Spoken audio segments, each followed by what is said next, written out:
Olá, pessoal. A gente vai começar mais um podcast Actari, Boletim Coronavírus. A nossa convidada de hoje é a doutora Maria Gorete Maciel. A doutora Gorete é médica de família e comunidade, ela é paliativista, é diretora do Serviço de Cuidados Paliativos do Hospital do Servidor Público Estadual aqui em São Paulo e também é diretora do Instituto Paliar. Ela vai ajudar a gente a entender melhor como é que os cuidados paliativos se encaixam na epidemia, na pandemia de Covid-19, como é que a gente consegue ajudar as famílias e os pacientes a ter mais segurança, mais qualidade de vida nessa situação tão complicada. E ela também vai falar um pouco da questão dos profissionais de saúde, como é que os profissionais de saúde também precisam se cuidar para manterem, né, a sanidade mental e estar em dia com tudo para poder estar na linha de frente. Doutora Gorete, obrigada por ter aceitado o nosso convite. Desculpa. Não, obrigada, Lilian. Eu que agradeço. Assim, sempre uma boa. É muito bom para a gente, e muito saudável para a gente ter a oportunidade de conversar com as pessoas. Para a gente começar o nosso papo, eu gostaria que você situasse o nosso espectador e o nosso ouvinte a respeito dos cuidados paliativos, porque existem inúmeras interpretações errôneas do que são os cuidados paliativos. Então, eu queria que você falasse para a gente o que são os cuidados paliativos e aí, já engatando, como é que os cuidados paliativos se encaixam dentro da pandemia de coronavírus. Ai, que ótimo. Então, na verdade, assim, o conceito de cuidado paliativo mudou muito ao longo dos últimos 30 anos. E acho que o que fica na cabeça das pessoas, e muita gente, quando fala em cuidados paliativos, pensa naquilo que foi concebido há 30 anos, que foi, na verdade, foi conceituado pela Organização Mundial de Saúde há 30 anos. Na verdade, ele tem 60 de história. Mas, na verdade, o conceito de cuidado paliativo ele vem sendo atualizado. E desde 2017, quando a gente fala em cuidado paliativo, a gente fala de uma abordagem cujo objetivo é aliviar o sofrimento humano. A gente falava qualidade de vida, tal, e as pessoas acabaram achando que falar em qualidade de vida às vezes caía num vazio, numa coisa muito subjetiva. Então, hoje, a definição mais nova da Organização Mundial de Saúde, que é 2017, é dizer que o cuidado paliativo é uma abordagem que tem por objetivo o alívio do sofrimento humano, uma abordagem que alivia o sofrimento. Essa palavra, o sofrimento, é a mais importante para a gente. E aí isso ainda abre mais ainda o conceito, porque quando a gente para e pensa quem sofre, essa nova visão do cuidado paliativo não pensa mais somente no indivíduo doente. Por muitos anos a gente pensou numa pessoa doente e numa pessoa no final da vida. Depois a gente passou a pensar numa pessoa doente. Depois a gente pensou numa pessoa doente e numa pessoa frágil, por alguma situação clínica. E aí, mais recentemente, a gente pensa no doente no final da vida, claro, também, nessa pessoa frágil, né, o vulnerável, mas a gente pensa também nos vulnerados, a gente pensa em populações que sofrem. Então, uma das correntes mais fortes do cuidado paliativo na última década, inclusive tem uma publicação que é muito linda e muito preciosa da Organização Mundial de Saúde, é a atuação do cuidado paliativo naquilo que a gente chama de crise humanitária.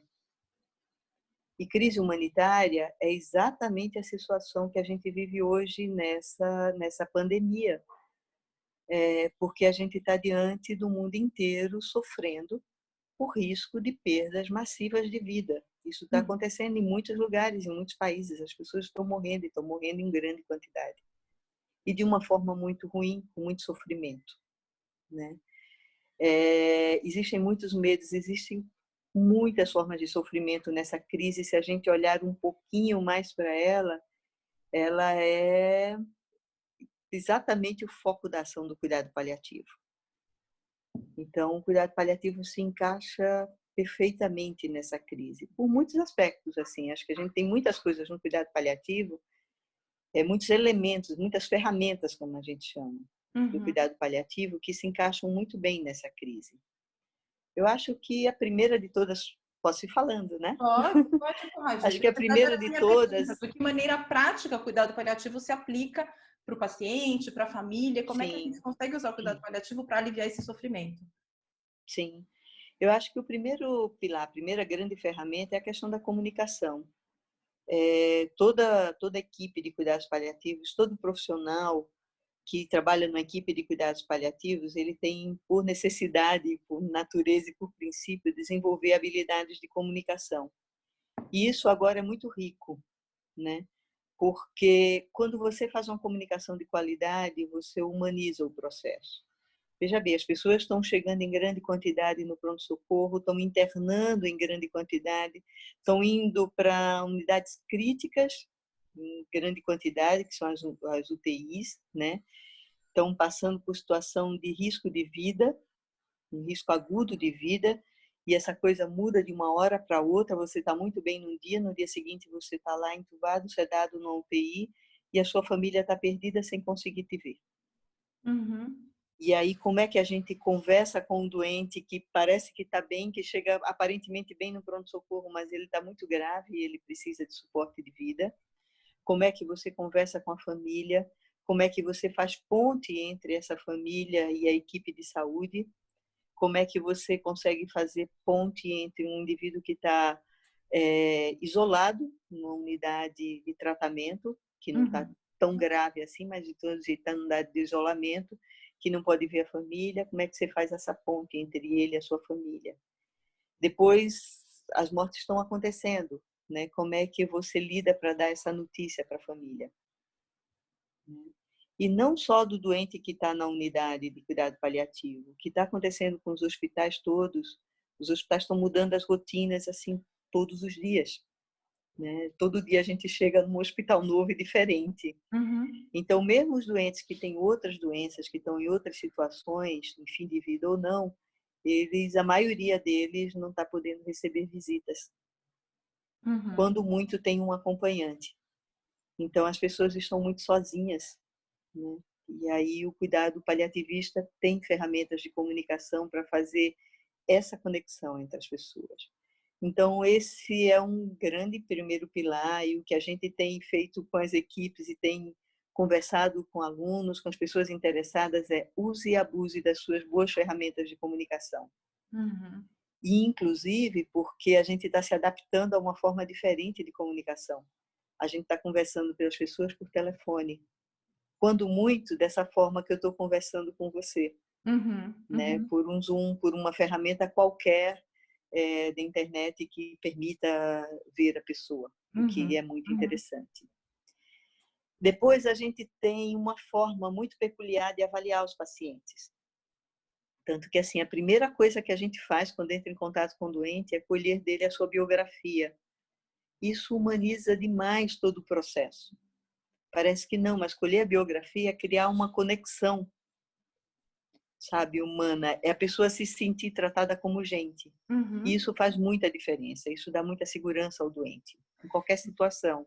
Mas na situação em que a gente está hoje, dá tempo? Dá tempo? A gente tem equipe para isso? Porque a gente está realmente numa situação muito delicada, né? Em que os sistemas de saúde estão sobrecarregados, a gente não tem equipe suficiente, a equipe que tem muitos pacientes para tratar. Como é que a gente inclui esse cuidado, né? A comunicação, essa humanização nesse cenário que é quase de guerra? Então, eu acho que a gente, apesar de a gente estar numa situação muito delicada e muito difícil, e mesmo que fosse uma guerra, eu não gosto muito dessa palavra, da coisa guerra, mas eu acho que a gente sempre usou como desculpa, sabe? Eu não tenho tempo para me comunicar, não tenho tempo para falar. Mas quando a gente tem boa técnica, a gente faz isso no tempo adequado. E eu acho que a gente tem que pensar em que todos nós temos que estar envolvidos. Então, existem as equipes que estão diretamente envolvidas, mas ninguém pode estar de fora. Uhum. Por exemplo, a gente tem uma situação dos profissionais de saúde com mais de 60 anos e que estão afastados das suas atividades habituais. Todas as atividades mudaram. Os consultórios estão vazios, as unidades ambulatoriais diminuíram o ritmo. Esses profissionais podem ajudar muito nessa comunicação. Uhum. Imagina? Então, assim, na verdade, ninguém está de fora. Ninguém pode estar de fora. E a gente não pode delegar todo o trabalho para quem esteja somente na linha de frente. E que normalmente são os mais jovens. né? Uhum, uhum, Então, quem é mais sênior, que não está atuando, pode ajudar. Acho que a gente pode criar estratégias. O meu hospital criou uma estratégia de, na primeira abordagem, todo paciente grave que chega, ele é abordado por 2 profissionais. Na entendi. verdade, 2 médicos. Um atende o doente, o segundo vai colher com a família, ou no prontuário, as informações sobre doenças prévias desse doente, sobre condição clínica desse doente.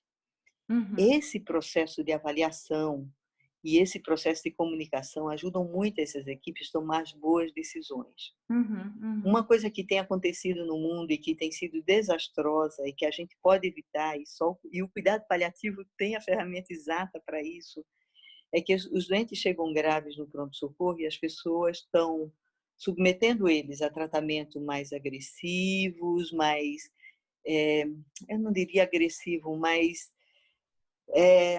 como eu diria, tratamentos de suporte de vida, por exemplo, uma intubação, uma sedação, para todas as pessoas de forma igual. Só que as pessoas não são iguais e não vão responder da mesma forma.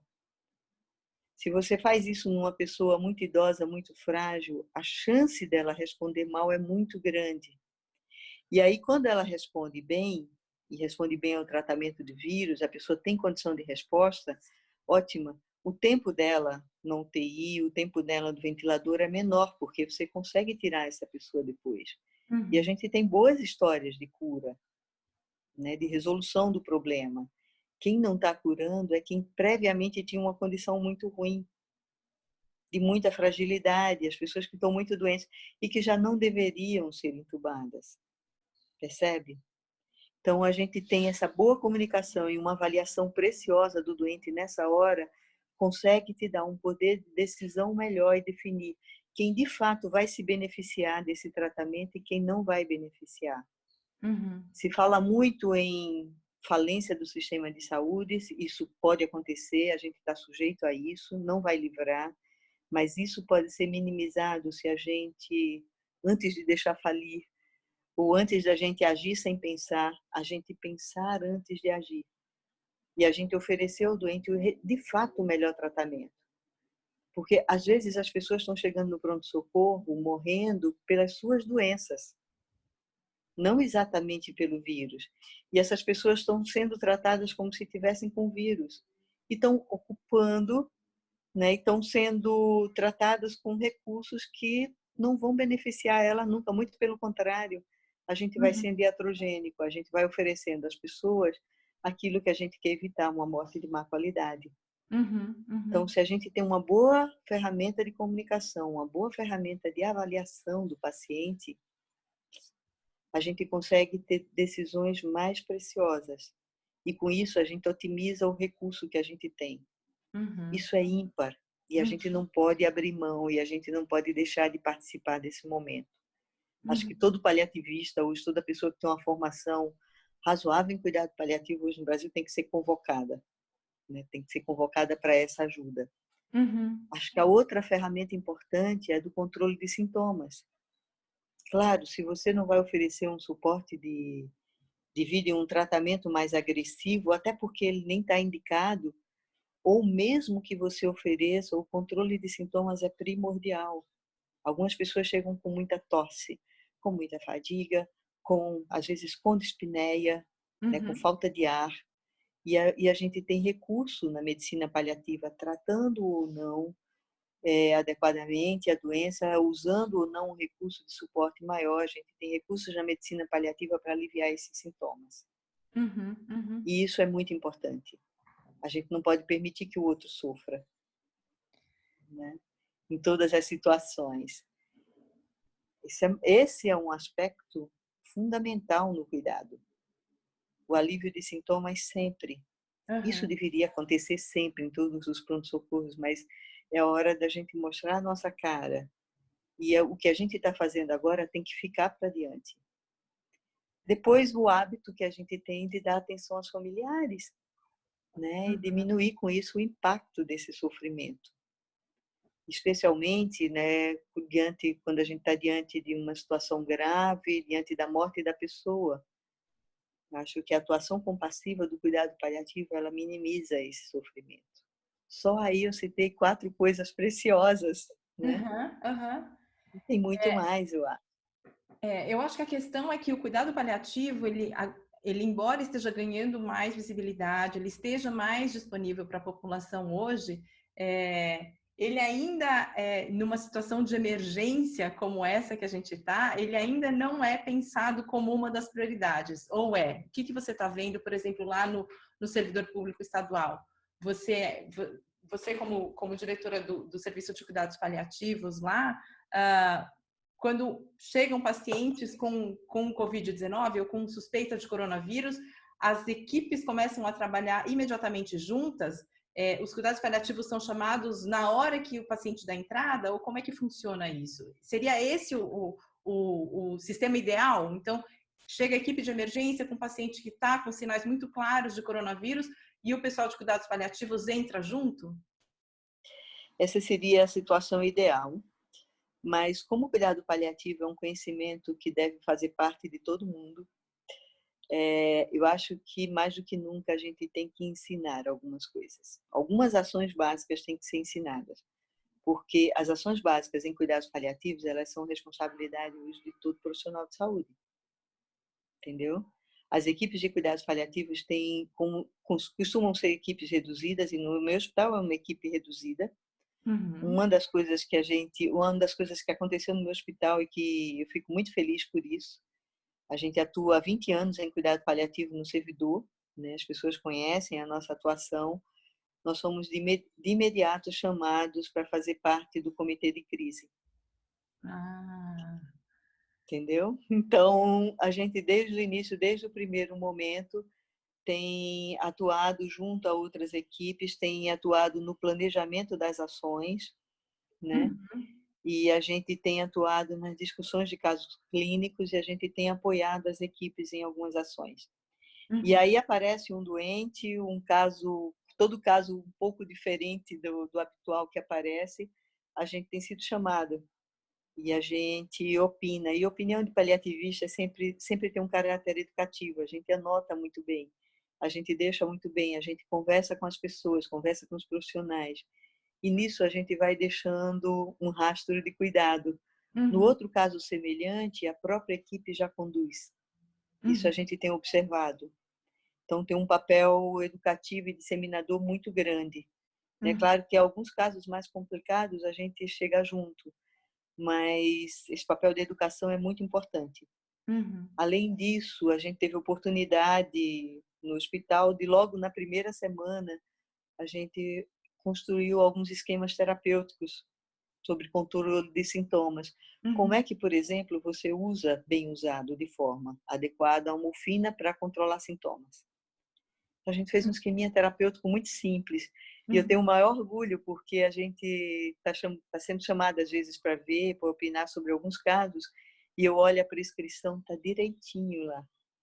E o Uhum. paciente está bem, está confortável. Entendi. Né? Então, são coisas que a gente pode e deve disseminar. Tem conhecimento básico simples que, pelo menos, não faça errado.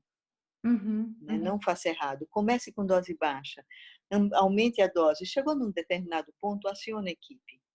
Sabe se não teve melhora. Então, o Uhum. primeiro passo a ser dado, as equipes estão adotando. Então, a gente está começando a deixar vários guias, várias orientações no pronto-socorro, nas unidades de tratamento, as pessoas estão usando. E às vezes a gente chega junto, precisa de mim? Não, olha, eu tenho tal caso, mas está tudo bem. A gente já está avaliando, a pessoa está bem, está confortável, está tudo certo. Uhum. E isso é o ideal, que as pessoas saibam fazer. Uhum. Uhum. Os pacientes e os familiares, eles entendem, quando vocês abordam e falam, olha, nós somos aqui da equipe de cuidados paliativos, os pacientes entendem o que está acontecendo, os familiares ficam com medo, não, por que os cuidados paliativos estão aqui? Porque existe muito essa associação, né? Então, Sim, vocês estão entrando querendo oferecer um melhor manejo de sintomas, uma humanização, né, uma qualidade de comunicação, e os uhum. pacientes estão lá assim, não, cuidado paliativo não, por favor, tira essa equipe daqui. Como é que funciona isso? Não, até agora nenhum problema. A gente tem conversado por telefone com algumas famílias, com famílias que eu não conhecia antes. Mas a aceitação tem sido muito boa. Olha, eu sou Maria Goretti, eu sou médica, eu sou da equipe de cuidado paliativo e eu estou participando do caso da sua mãe, do seu pai, do seu parente, é, para ajudar a equipe a controlar sintomas e para ajudar a equipe a fazer a comunicação com vocês. Nenhum problema. Nenhum problema. Nossa, tomei um susto tal, mas não, olha, a gente está aqui para esse motivo. E aí Uhum, vai. uhum, Né? uhum, Mesmo quando a notícia é ruim, né? uhum, E já aconteceu de eu anunciar o falecimento de uma pessoa para o familiar e por telefone, foi muito tranquila, a pessoa ficou muito agradecida. uhum. O fato de começar a conversa pela biografia é uma coisa tão simples, é tão curto, você não precisa passar 10 horas fazendo isso. Muito pelo contrário, são 4 perguntas muito dirigidas que você já pega e já cria uma conexão, faz um comentário. Nossa, que bom que a sua mãe é uma pessoa tão alegre e tal. O que é que você acha disso? Ela está numa situação muito crítica, o quanto que isso tem a ver com ela? Não, ela não queria estar assim de jeito nenhum. A gente entende o que está acontecendo, a gente sabe que é grave, e as pessoas estão tendo consciência porque tem muita informação. Uhum. Então, a maioria das pessoas sabem que quando um paciente tem o vírus e entra numa unidade crítica, a chance dele sair é pequena. Então, as pessoas já estão esperando a morte dos seus. É Uhum. engraçado. Esse comportamento mudou um pouco também para o familiar. Essa ameaça é muito concreta, né? Como é que ficam os médicos? A gente começou a nossa conversa quando Sim. a gente se encontrou aqui. Eu perguntei, puxa, como é que você tá? Como é que tá a sua equipe? E você me perguntou como é que eu tava. Eu falei, puxa, eu não estou super bem porque eu vejo o noticiário e isso me abala muito. Eu queria saber como é Uhum. que você diante desse cenário, né, que está se apresentando e a gente Sim. fica ouvindo todos os dias, puxa, ainda vai piorar, ainda vai piorar. Como é que você e a sua equipe estão conseguindo lidar com tudo isso e estão conseguindo prestar um cuidado de qualidade para esses pacientes? Uhum. É assim, ó, cai uma ficha por dia, sabe? Todo dia cai uma ficha nova. É Uhum, uma compreensão nova. Até porque a vida da gente está mudando todos os dias. E eu acho que a coisa mais bacana para a gente que está no cuidado paliativo é ver sentido. Na hora que você vê sentido no seu trabalho e você vê a importância do seu engajamento, automaticamente você, sabe, você se palia também, você se alivia. E uhum. você ocupa a sua cabeça. E depois vem todas as reflexões sobre esse momento. O que eu enxergo, a minha equipe, os meus residentes estão bem. A gente tem conversado todos os dias. Eu começo o dia conversando como é que vocês estão hoje, como é que está a família de vocês, né? Como é que vocês estão vendo essa crise, como é que a gente pode se engajar, o que que a gente pode fazer de melhor. Porque é muito fácil E entrar numa crise de burnout, né? Entrar, sim, sim, sim, o profissional de sim, saúde está lá vendo todo dia aquele sofrimento, é muito fácil você entrar numa sim, fadiga, né? Numa estafa sim. mental. E se você está um pouquinho melhor, você tem que ajudar os outros. Até porque alguma hora você não vai estar bem e os outros vão te apoiar. Uhum. Cuidado paliativo vira luxo numa situação em que os recursos são tão escassos. A gente está sem EPI para os profissionais de saúde, a gente está com falta de leito, a gente não tem respirador. Ter cuidado paliativo é um luxo? Será que a gente tem uma gradação no que é mais necessário numa situação dessas? Não, eu acho que é um básico. É um básico. É um chinelo, sabe? É o pé no chão. É o pé no chão. Eu tenho conversado muito com os alunos sobre isso, porque é real, é concreta a situação que a gente pode viver. A gente está sujeito a viver uma situação de faltar equipamentos para atender todas as pessoas. E talvez a gente tenha que tomar decisões pautadas não na individualidade, como eu estava falando anteriormente, e o que é muito mais confortável você pensar. Porque, assim, quando começou a conversa, as pessoas falavam: ah, não, você vai ter que fazer a escolha de Sofia, a escolha de Sofia. Aí eu falei: não, senhora. Não, senhor, não, senhora. Ninguém escolhe a vida ou a morte de ninguém. A gente não escolhe se a pessoa vai viver ou morrer. O Na que a gente Itália, eles estão escolhe é fazer isso, doutora Goretti. Pois Na é, Itália, mas eles é estão qual escolhendo a quem melhor que eles vão forma? tratar. Então, mas assim, olha, o que a gente escolhe, na verdade, a princípio, é qual a melhor maneira de tratar aquela pessoa. Quando a gente está no começo e na coisa, qual a melhor maneira de tratar aquela pessoa? Porque é uma pessoa de muito risco, uma pessoa muito frágil. De fato, você não vai agregar, você não vai melhorar, você vai tratar da melhor forma. Agora, quando você tem uma população, a gente vai ter que escolher, aí você sai da caixinha pessoa, você vai ter que escolher a melhor forma de tratar uma população. E isso muda. E Uhum. aí talvez você tenha que ter critérios gerais. O que me dói muito, isso vai ser muito doloroso para a gente, vai ser muito sofrido, mas a gente vai ter que pensar no geral. Eu gostaria que a gente nunca chegasse nessa situação, mas a Itália chegou, a Espanha chegou. A Espanha, essa semana, determinou que as pessoas com mais de 80 anos, elas não iriam para ventilação mecânica, elas seriam paliadas. Eu recebi um aporte de oxigênio e serem paliadas. E tem que ser paliada. E aí ela torna básico, mais importante do que nunca, tem que saber fazer isso. Uhum. É uma medida drástica, extrema, e que eu rezo todos os dias para que não nos aconteça. Mas olha o tamanho do Brasil e olha o tamanho, o número de focos que estão acontecendo dessa doença. Na China foi um foco, Uhum. na Itália foram 3, na Espanha eu não sei mais quantos. Eu às vezes acompanho, tem uma hora que eu paro de pensar, Nova York está um terror, está um filme de terror. Né? A gente viu cenas no Equador essa semana muito Sim. chocantes, assim. A gente tem visto cenas chocantes, eu tenho até me tentado evitar, sabe? Um boletim, 2 por dia, né? Acho que é uma recomendação para a gente manter um pouco a saúde mental, mas a gente sabe que isso pode acontecer, espera que não.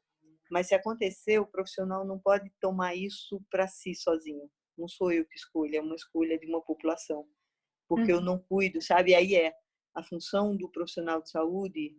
A gente pensa muito como tratar individualmente de alguém.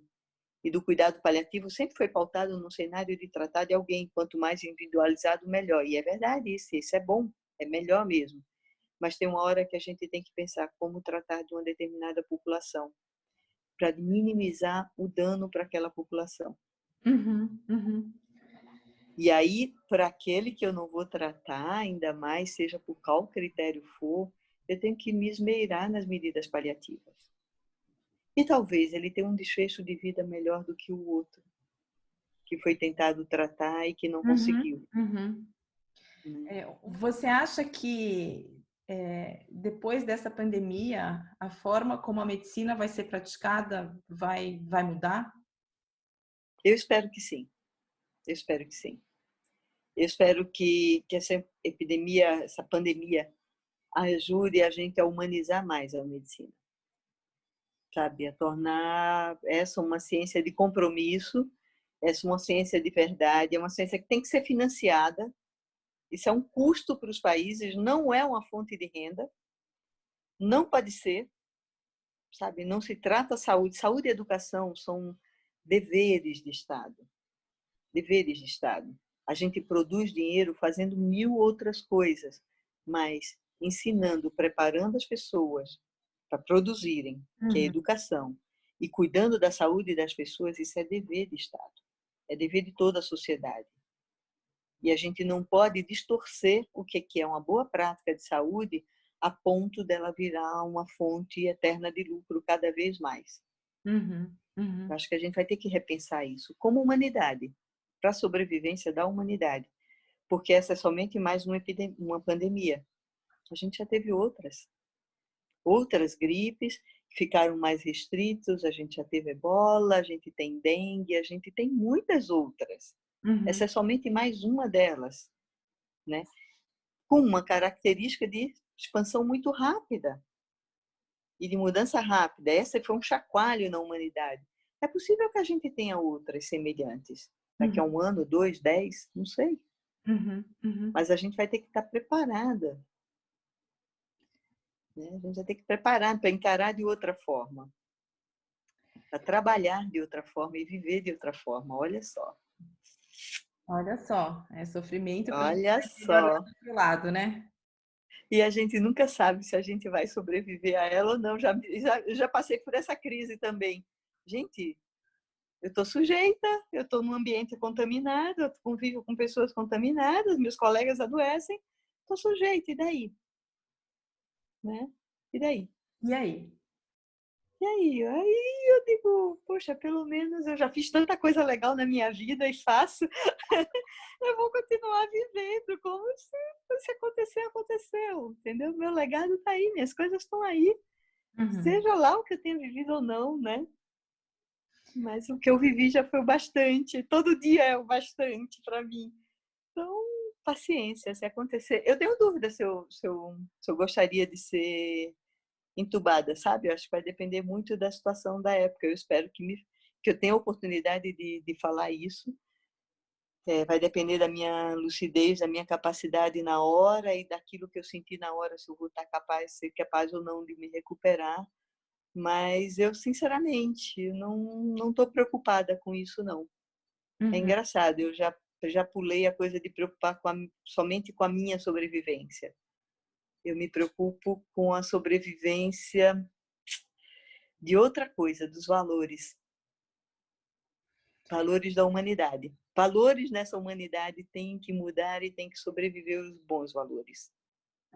Acho que a gente tem que deixar aqui nesse mundo uma galera capaz de reconstruir esses valores.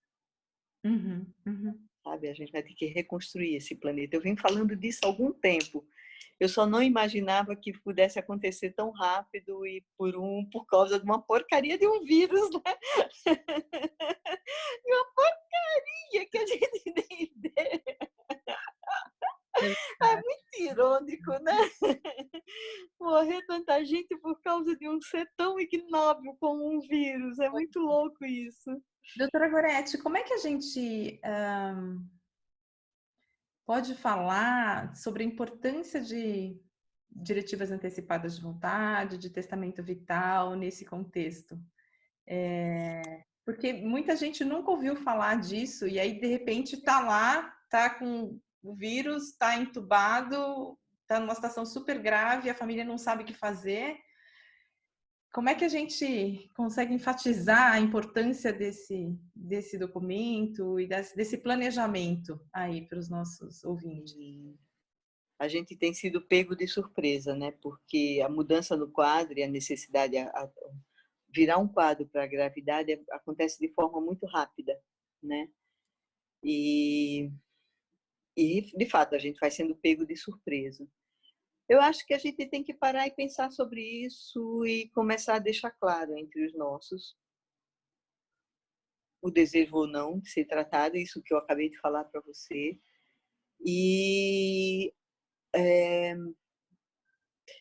E aí eu acho que tem que ser respeitado, né? Se sua vontade for essa, as equipes têm que respeitar. Se você chegar com muita clareza, um parente seu informar com muita clareza, ó, a minha mãe não quer passar por isso, se ela tiver que morrer, ela quer pelo menos morrer em paz, bonitinha, não toda entubada, toda cheia de coisas.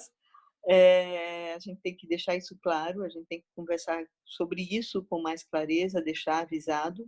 Não precisa fazer papel, nem cartório, nem nada, até porque papel é tudo que a gente não quer na vida, mas a gente pode registrar isso de alguma forma, em conversa, em vídeo, gravação, sei lá como.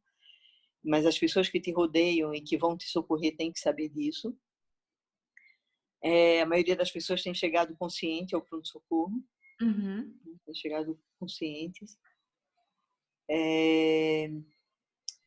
E eu acho que a gente que trata, que lida com pacientes graves, também tem que ter a responsabilidade de conversar com isso ao longo de toda a doença. Eu tenho conversado, essa semana eu dei alta para 2 doentes nossos, 2 doentes graves com câncer avançado, frágeis, e eu conversei muito francamente, assim, eu digo, olha, o senhor se proteja, vá para sua casa, evite contato, porque numa situação dessa do vírus, se o senhor virar um paciente grave pelo vírus, sinceramente, eu não recomendo que o senhor seja entubado, né? Porque não vai lhe trazer benefício, o seu pulmão já não está bem, Uhum. né? Sua condição de fragilidade não permite que isso aconteça. E eu não sei se depois como é que repercutiu, mas na hora, pelo menos, as pessoas ouviram isso e acataram muito bem.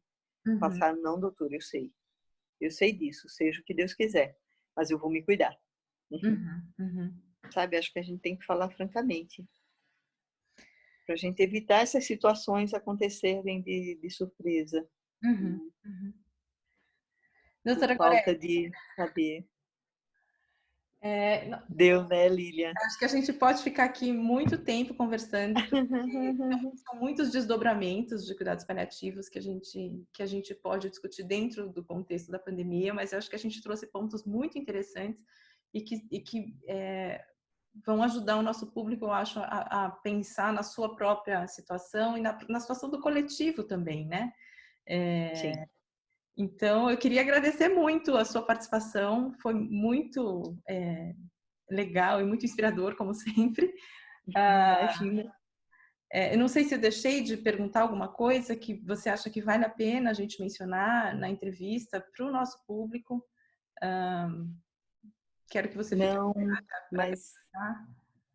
tá, você falou na palavra-chave agora, a questão de pensar no coletivo, né?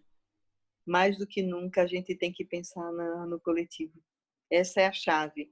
Assim, tem as palavras-chave e os valores-chave desse momento: solidariedade, compaixão, com o outro que está ansioso, nervoso, não sei o que e tal, né? Assim, mais do que um super-herói, eu acho que um profissional de saúde nessa hora é uma pessoa que sofre, que está na corda bamba e no limite, no seu limite, então a gente tem que entender e ser compassivo, e o senso de coletividade. Não adianta sair correndo para comprar todo o álcool gel da farmácia e deixar o outro sem, porque o outro que fica sem vai te contaminar, seu bobo. Por mais álcool gel que você tenha na sua casa, não é? É isso mesmo. Então a gente tem que pensar de uma outra forma. Legal, doutora É Gorete. isso, Lilian. Te agradeço muito. É sempre maravilhoso conversar com você e sempre muito, como eu disse, inspirador. Essa conversa vai estar no nosso YouTube, no podcast Aptari. Eu convido todos a ouvir as observações, as colocações da doutora Gorete e convido todos a refletir sobre as coisas que a gente conversou aqui. Doutora Gorete, muito obrigada. E Nossa, Lilian, obrigada. Também me ajudou a refletir. Enquanto a gente fala, a gente pensa também. Muita sorte para todos nós. é isso aí. Muita sorte e cuide-se aí na linha de frente. Sim, cuidemos-nos todos. É isso. Doutora Gorete, muito obrigada, viu? Obrigada, Lilian. Beijo Beijo. grande e abraço assim virtual. Tchau, Tchau, tchau. tchau.